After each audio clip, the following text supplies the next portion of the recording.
Today is the first day of the second week of school, and it has been a very long day. But today we're going to start setting up our science notebooks.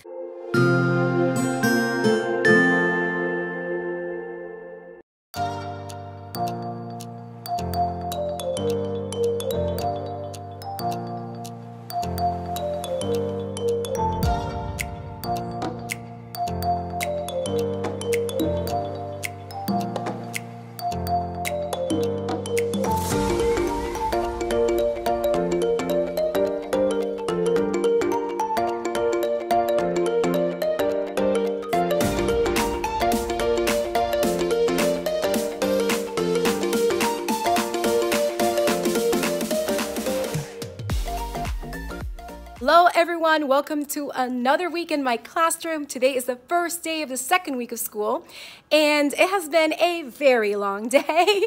We did not have specials today, and I'm actually talking to you now at the end of the day. Because we didn't have specials, I wasn't able to vlog, obviously. And then lunchtime, I did need to meet with my grade level so that we could discuss what we were gonna do for this week's grade level meeting. And yeah, it's been one of those days that just feels really, really long. But we were able to do a lot of things today in class. It all started this morning. Well, when the students came in, they were doing a lot of independent work, mostly reading, because I had to take care of one of my teachers that needed textbooks. So I got those delivered to her room, make sure that she was situated with her textbooks. And then after that, I needed to email administration about some other things that we needed for our team. So yeah, all in all, we started the morning by having the students present their cereal box autobiographies, which were due today. And I had 4 students present. I'm actually having 4 students present every day up until Friday. So that was our social studies time this morning. They were presenting. I'm also going to end up making one.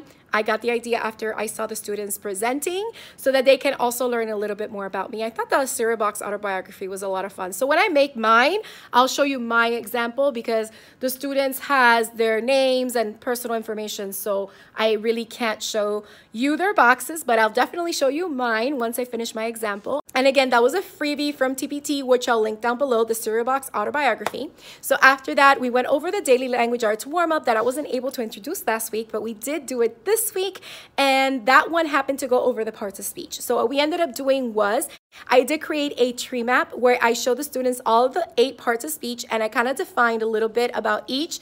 We discussed about it. I wrote a sentence, a nice long sentence, so that they could see how each word in the sentence belonged to a particular part of speech depending how the word was used. And then that sprung me to have them see a couple of vocabulary videos on the parts of speech. And one of my favorite ones that I showed at the end was by Schoolhouse, which was going over conjunction. So conjunction, junction, what's your function? So yeah, they got to see that one, and that was a lot of fun. And then after that, for reading, we actually went over this week's vocabulary workshop unit 1, which they do have their first homework in. So we read the introductory text. We talked about it. We talked about the words and used context clues. We went over synonyms and antonyms and all that, and I showed them how I needed them to complete their little booklet. So this is the booklet that I was referring to for Vocabulary Workshop Unit 1. I basically created this answer sheet myself, which helps me grade their papers a lot easier and check on their answers.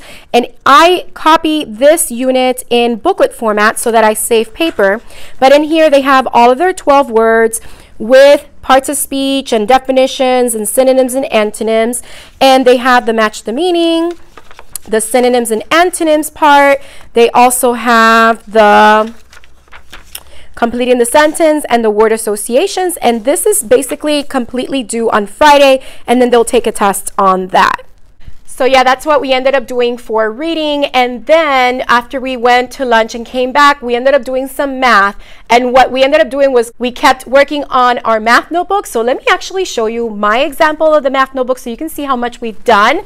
And a lot of the things that are in here, I will definitely link down below so that you can see where I got them from. So let me show you. So here is my math notebook, and you already seen this, but this is the dedication. All the students dedicated their math notebook. And in here, I have the guidelines for the math notebook, which is something that I created. I do not have this in my TPT store. I just, created it for my class. This is the I'm a Mathematician, where we brainstormed last week and they wrote how they are mathematicians. And then on another day, we brainstormed about mathematicians, who they are, what they use, and etc.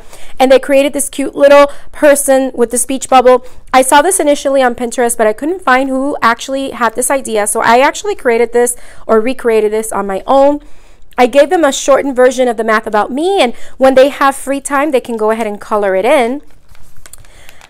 And I also had them paste inside, or actually tape, because I do have them use little pieces of tape on the corners. This cube strategy that I also got from TPT for free, and this is by Van Lim Lu.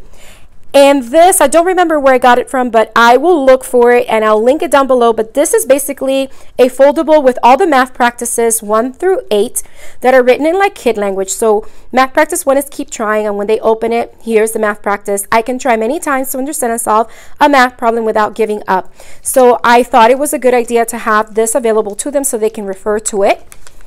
Next, I have my math reference sheet, which is a 2-page document, and I do sell this in my TPT store.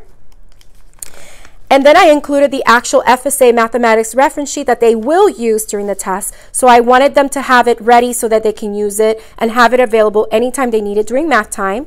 And then we started going over the different standards that we are going over. This is from Jason's online classroom. I love that he has all the Florida standards. He has the ELA and the math in one bundle, and then I bought the science and the social studies separately. But I love that I can have my students put this inside their notebooks. He does have them full-size page, which are the ones that I have over there. Those are full size. But he also has them in 4 to a page. So those are the ones that I printed using a color printer so that the students have the standard that we're going over. This is from our textbook, and we just reviewed that again. And then I had them practice that standard. And then I had them tape into their notebooks the next standard that we're working on, and had them define the important words for the first part of that standard. Once they practice that standard, which they'll have their place value house, which is another idea that I got from TPT, and I'll link them in the description box below. They'll do their place value house here with a random number that they'll have to write in standard form, word form, and expanded form. And then they can create like a little neighborhood around their house if they want. And then continuing with the standard, they will go ahead and define greater than, less than, equal to, and then practice that.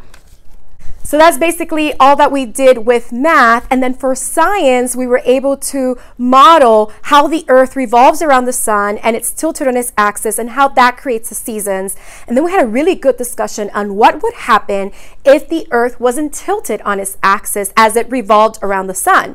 What would happen to the seasons? So that was a really good discussion that we had. And then we also talked about the day, night and day, and what creates that. And I could see that this class has really good background knowledge, and they knew that the sun does not move, that it's the earth that does the rotation, and they knew that it takes about 24 hours for the earth to complete a full rotation. And of course, they knew that it takes about 365 days for the earth to make one complete revolution around the sun. And the textbook also had a really nice video that also explained it. So now we're going to keep diving into the science textbook and take good notes as we set up our science notebooks. And hopefully they can kind of draw a model about that in their notebooks. I haven't figured out how I'm going to do that yet, but I'm going to figure something out and we're going to have it. So as you can see, I was able to hit all the subjects. And then at the end of the day, I let them meet again with their houses and redo their chants and their special handshakes and things like that so that we can vote for house spirit. And we did. And right now, Calosini is in the lead. And one of the students kind of said, Miss Sanchez, I know we were doing by clapping, but it sounded like Calosini clapped harder. I'm like, well, you could have also clapped harder for your house when it was your turn to vote for your house. But in order to make it even better, next time we're just going to do silent ballots and they're not allowed to vote for themselves. So we'll see how that goes and we'll see who wins the next House Spirit Day. So that's basically all that I was able to do today. So yeah, it was a very long day, but we were able to accomplish a lot and I'm very happy with what we did. So all right, I'm going to leave you now and I'll see you tomorrow.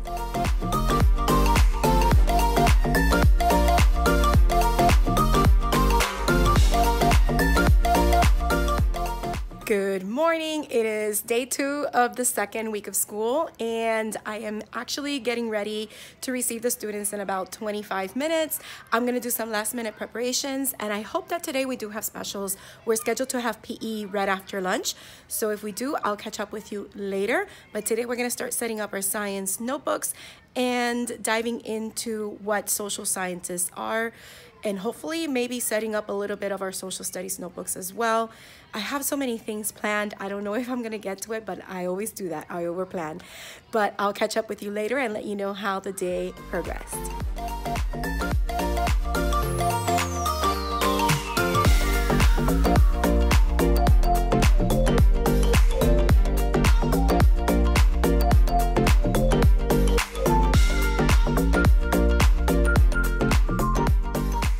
Since I'm a dependent clause, I can't stand on my own at all. If I link with an independent clause, will be a complex sentence before long.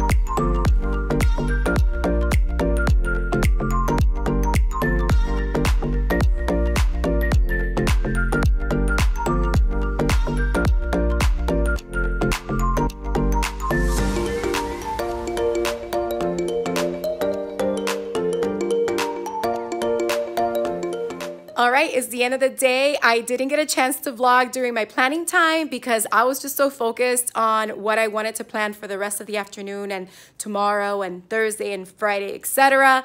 And my students did have PE today, which was great. And I was able to plan a really good science lesson that they're gonna put inside of their notebooks. We started setting up our science notebooks.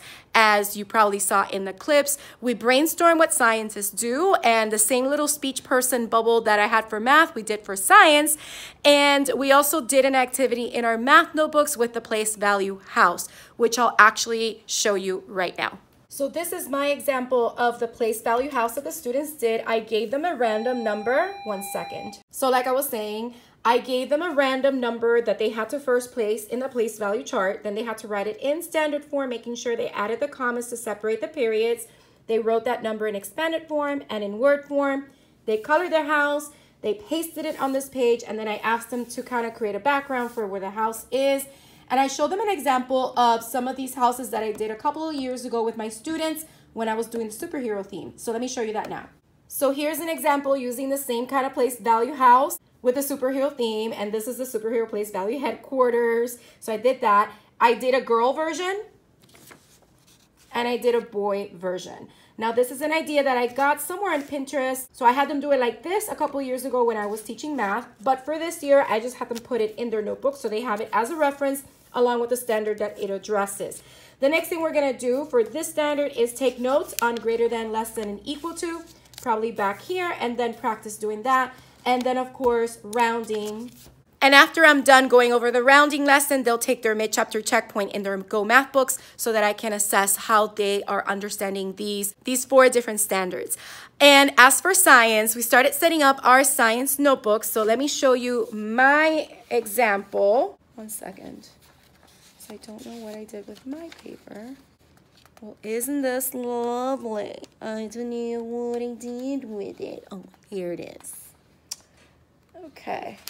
All right, so here's the science notebook. This is my science notebook. Again, we did a dedication, and I actually dedicated it to all of the amazing scientists that continue to inspire me every day and show me to keep trying, to never give up as we keep exploring and learning about the world around us. And then I drew a couple of different science-related things. As I wrote this, I told the students that I was thinking of Albert Einstein and Marie Curie and things like that. So then we taped on the inside, which is the back page of that, our guidelines for the science notebook. And then we brainstormed about scientists, which I showed a clip of before. And then we used that information to then write the speech bubble of what scientists are or do, etc. And then, you know, they started coloring and decorating their person and whatnot, and that'll be placed here. After that, I'm going to show you the other different things that I plan to put in the science notebook. I have them over here. So don't mind the mess. I have a scattered mess all over the place. But what I'm going to do after that is we're going to tape. This is from our Ames book. This is the Hands-On Safe Science. I just had it put on a 2 per sheet kind of setup so that I can just half it and it fits perfectly in their notebooks. So we're going to put the Hands-On Safe Science, and then I'm going to have them, actually, because of the way the notebooks are going to be set up, I think I'll leave this for after I do this other thing. So I'm going to have them do the scientific method for 10-year-olds. This is just a comic strip that I found somewhere online, and I just put it in a 2-page format so that I can just half it and it fits perfectly in their notebooks. And then on the page right next to that, they're going to get a strip with science, and they're going to glue the strip on their notebooks. And next to it, this is going to make an acrostic that goes over the scientific method. When we do it, I'll show you. But this is basically what I put together. And then after that, we'll go ahead. Oh, I just realized I need to print out the standard that this goes over. So we'll print the standard that we're working on right now, and then they'll take this in their notebook. This is something that I just put together really quickly so that they can notice Earth's revolution around the sun and how it creates the different seasons. Of course, this is not drawn to scale, but this will give them a good idea. And then, of course, after this, we'll have the rotation, 24 hours makes night and day. And then we'll have the phases of the moon. So those are 3 standards that we're going over the first topic in our science textbook. So that's basically pretty much what we did today for math and science. For social studies, they were still continuing to present their cereal box autobiographies. I haven't made mine yet. I got to work on that. And also for reading, we did a good lesson on the different types of sentences, which I kind of showed you, and we watched some Flocabulary videos, and you saw a little glimpse of one of the videos that we watched. We also watched some BrainPOP videos as well to go over the types of sentences and subject and predicate. And we started with our Wonders, Unit 1, Week 1. We went over the essential question. We introduced the unit. I went over the read aloud. We went over the spade strategy. We unwrapped the prompt for good ideas, which is our opinion focus. So yeah, we're on a roll. We're getting things done. And yesterday I stayed till after 7 p.m. I'm not doing that today. It is like 6 minutes to 4. So I do want to leave at 4. I don't want to stay too late today. Tomorrow is Wednesday, is a shorter day. So we'll see what we do. Tomorrow we don't have specials. So it's just teaching straight through. We do have lunch a little bit later, 25 minutes later than usual. So we'll do that. And for the rest of the day, we'll continue doing what we need to do with Wonders, with the writing. I'll have 4 more students present their cereal boxes. We'll keep working on our science notebook setup and our math notebook too, so that we can get to rounding. So hopefully by Friday, they can do their mid-chapter checkpoint. Anyway, sorry for rambling, but that's basically what we've done today, and you already know what we did yesterday. I'm gonna end today's vlog here, and I'll make this into a 2-day vlog that I'll post hopefully on Wednesday. And then Wednesday through Friday, I'll just put that together in a separate vlog. All right, so that's all I have for you today. I hope you enjoyed coming along with me on these 2 days of the second week of school, and that you saw some of the activities that I have planned for the students and what we're working on. If you like this video, don't forget to hit the like button, leave a comment down below, let me know what you thought or any questions you may have. Also, if you haven't subscribed, please consider subscribing and hitting the bell for notifications so you don't miss any future videos. I hope you have a beautiful, magical day, and don't forget to smile. I'll see you next time.